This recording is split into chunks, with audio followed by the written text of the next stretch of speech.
So hey guys, ಎಲ್ರಿಗೂ ನಮಸ್ಕಾರ. So ನೀವು ನೋಡ್ತಾ ಇದ್ದೀರಾ ಕಾಶಿ ಬ್ಲಾಗ್ಸ್. ಎಲ್ರಿಗೂ ಹೊಸ ವಿಡಿಯೋಗೆ ಸ್ವಾಗತ.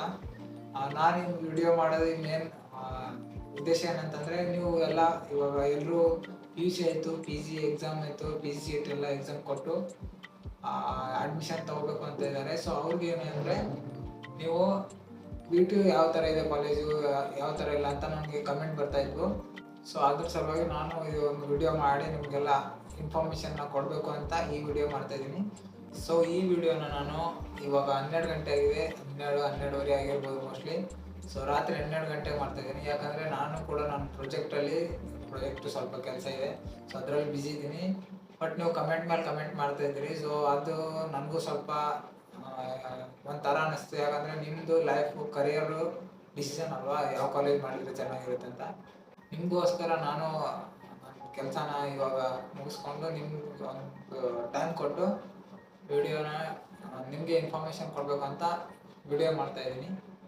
ವಿಡಿಯೋನ ಕೊನೆವರೆಗೂ ನೋಡಿ, ಲೈಕ್ ಮಾಡಿ, ಶೇರ್ ಮಾಡಿ, ಹಾಗೆ ಸಬ್ಸ್ಕ್ರೈಬ್ ಮಾಡಿ. So let's get into the video. So ಅದರ ಫಸ್ಟ್ ಕ್ವಶನ್ ಏನಂದರೆ, ಅಣ್ಣ ಕ್ಯಾಂಪಸ್ ಯಾವ ಥರ ಇದೆ, ಹೇಗಿದೆ ಅಂತ ಕೇಳಿದ್ರಿ. ಸೊ ಕ್ಯಾಂಪಸ್ ಬಂದುಬಿಟ್ಟು ಕ್ಯಾಂಪಸ್ ಚೆನ್ನಾಗಿದೆ, ಬಟ್ ಅದರಲ್ಲಿ ಸ್ವಲ್ಪ ಮೇಂಟೆನೆನ್ಸ್ ಇಲ್ಲ. ಅದನ್ನು ಬಿಟ್ಟು ಎಲ್ಲ ಚೆನ್ನಾಗಿದೆ. ನೆಕ್ಸ್ಟ್ ಬಂದುಬಿಟ್ಟು ಹಾಸ್ಟೆಲ್ ಮತ್ತು ಮೆಸ್ಸು ಎಲ್ಲ ಯಾವ ಥರ ಇದೆ ಅಂತ ಕ್ವಶನ್ ಇತ್ತು. ಸೊ ಆ ಕ್ವಶನ್ ಅಂತಂದರೆ, ಹಾಸ್ಟೆಲು ಹುಡುಗರಿಗೆ ಸಪ್ರೇಟಾಗಿ ಪರ್ ಪರ್ಸನ್ ಒಂದೊಂದು ರೂಮ್ ಇದೆ. ಮತ್ತು ಹಾಸ್ಟೆಲ್ ಫೀ ಬಂದುಬಿಟ್ಟು 20,000 ಪರ್ ಇಯರು. ಆ್ಯಂಡ್ ಹುಡುಗಿಯರಿಗೆ ಅಂದರೆ ಇಬ್ಬರು ಕೊಡ್ಬೋದು ಅಥವಾ 3 ಜನ ಕೊಡ್ಬೋದು. ಪಿ ಜಿ ಸಿ ಟಿ ಅಂತ ಬರ್ತಿರಲ್ಲ, ಸೊ MCA MBA ಮಾಡೋಕ್ಕೆ, ಸೊ ಅವ್ರಿಗೂ ಸೇಮ್ ಅಪ್ಲೈ ಆಗುತ್ತೆ. ಎಲ್ರಿಗೂ ಫೀಸ್ ಸೇಮ್ ಇರೋದು. ಮತ್ತು ಮೆಸ್ ಫೀ ಏನಂದರೆ, ಅದು ನೀವು 6 ತಿಂಗಳು ಕಟ್ಬೋದು, 3 ತಿಂಗಳು ಕಟ್ಬೋದು, ಅಥವಾ 1 ಇಯರ್ದು ಫುಲ್ ಕಟ್ಬೋದು ನೀವು ಒಂದೇ ಸರಿ. ಅದು ಮಂತ್ಲಿ 4,500 ಇದೆ. ವರ್ಷಕ್ಕೆ 22,000 ಅಥವಾ 24,000 ಆಗುತ್ತೆ ಅಷ್ಟೇ. ಅಂದರೆ ನೀವು ಇವಾಗ 5 ದಿವಸಕ್ಕಿಂತ ಜಾಸ್ತಿ ಎಲ್ಲಿಗಾದ್ರೂ ಊರಿಗೆ ಹೋದರೆ ನೀವು ಅಪ್ಲಿಕೇಶನ್ ಕೊಟ್ಟು ಹೋಗ್ಬೋದು, ಅದು ನಿಮಗೆ ಲೀವ್ ಆಗುತ್ತೆ.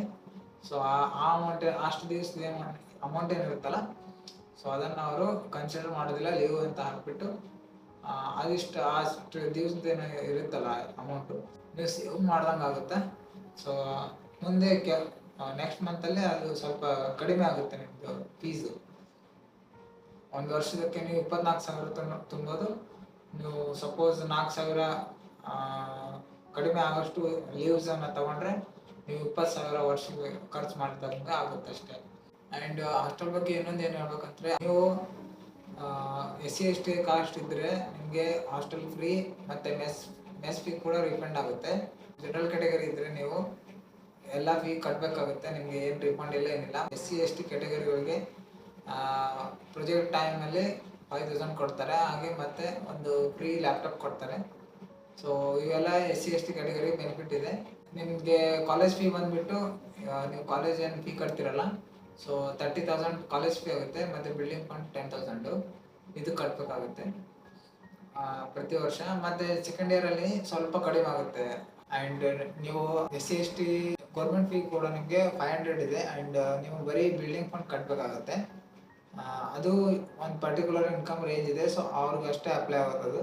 ನೀವು ಮ್ಯಾನೇಜ್ಮೆಂಟ್ ಕೋಟಾದಿಂದ ಬಂದರೆ ಅಲ್ಲಿ ಆಲ್ಮೋಸ್ಟ್ ಒಂದು 5 ಇಲ್ಲ 6 ಸೀಟ್ ಅಷ್ಟೇ ಸಿಗ್ಬೋದು ಮ್ಯಾನೇಜ್ಮೆಂಟ್ ಕೋಟಾದಲ್ಲಿ. ಯಾಕಂದರೆ ಆಲ್ಮೋಸ್ಟ್ ಎಲ್ಲ ಗೌರ್ಮೆಂಟ್ ಸೀಟೇ ಅಪ್ಲೈ ಆಗೋದು. ಮ್ಯಾನೇಜ್ಮೆಂಟ್ ಕೋಟಾದವರು ಕೂಡ ಸೇಮ್ ಫೀ ಕಟ್ಟಬೇಕಾಗುತ್ತೆ. ಯಾರಂದರೆ ನಾವು ಜನರಲ್ದವ್ರು ಯಾವ ಕಟ್ತಿರಲ್ಲ, ಅಂದರೆ 30,000 ಪ್ಲಸ್ 10,000 ಬಿಲ್ಡಿಂಗ್ ಫಂಡು. ಸೊ ಆ ಥರ ಅವರು ಕೂಡ ಮ್ಯಾನೇಜ್ಮೆಂಟ್ ಸೇಮ್ ಕಟ್ಟಬೇಕಾಗುತ್ತೆ. SC ST ದವ್ರಿಗೆ ಅಷ್ಟೇ ಅದಿಷ್ಟು 500 ಮತ್ತು ಬಿಲ್ಡಿಂಗ್ ಫಂಡ್ ಅಷ್ಟೇ ಕಟ್ಟಬೇಕು ಅವರು. ನೆಕ್ಸ್ಟ್ ಬಂದುಬಿಟ್ಟು ಒಂದೊಂದು ಕಡೆಯಿಂದ ಬೇರೆ ಬೇರೆ ಊರ ಕಡೆಯಿಂದ ಬರ್ತಾರೆ.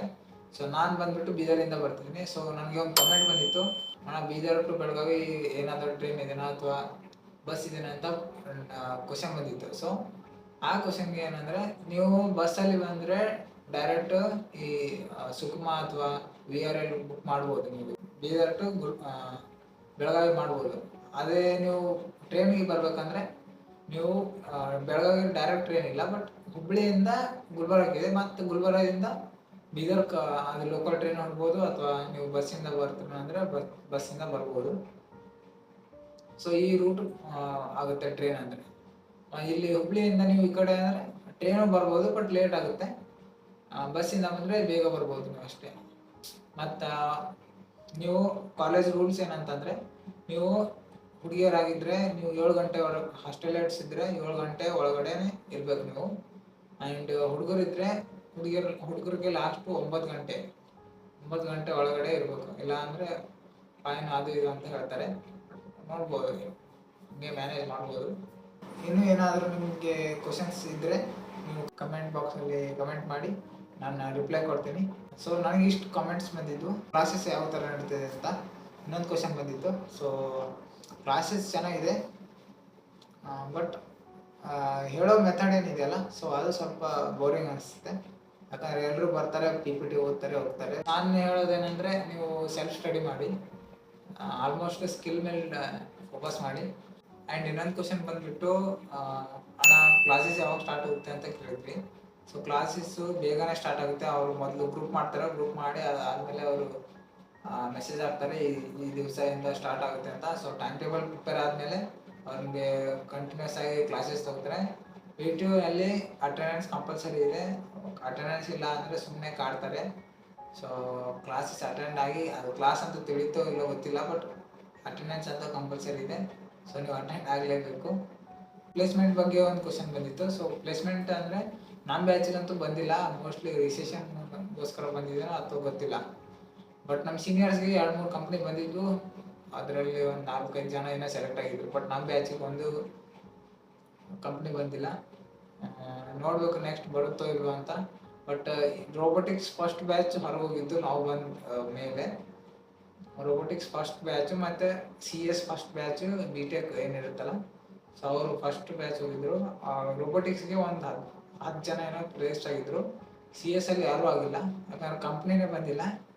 ಸೊ ನಾವು ನೋಡಿದ್ದು ಇಷ್ಟಿತ್ತು. ಸೊ ನಿಮ್ಗೇನಾದರೂ ಇನ್ನೂ ಇನ್ಫಾರ್ಮೇಷನ್ ಬೇಕಾದರೆ ಕಮೆಂಟ್ ಬಾಕ್ಸಲ್ಲಿ ಕಮೆಂಟ್ ಮಾಡಿ, ನಾನು ನಿಮಗೆ ರಿಪ್ಲೈ ಕೊಡ್ತೀನಿ. ಸೊ